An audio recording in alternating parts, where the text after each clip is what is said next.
How to activate your East-West credit card online. This tutorial shows you how to activate your card through the East-West Bank website on your Android device.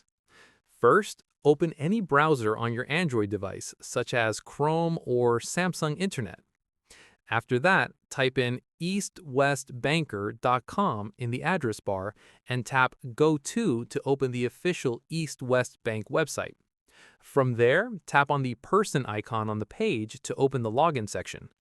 At this point, select whether your account is corporate or personal depending on your account type.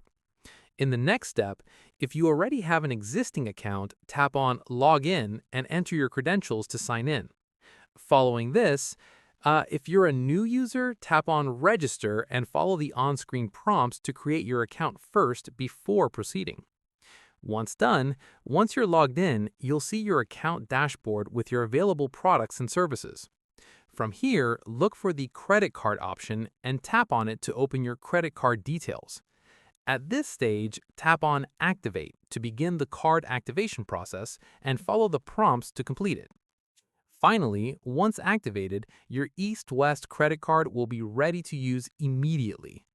If you run into any issues activating your card, tap on Contact on the website and scroll down to find their customer service number to call them directly.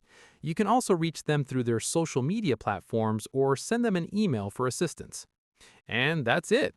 If this guide helped you activate your East-West credit card, give it a like, subscribe for more tutorials, and tap the bell icon for updates. See you in the next one.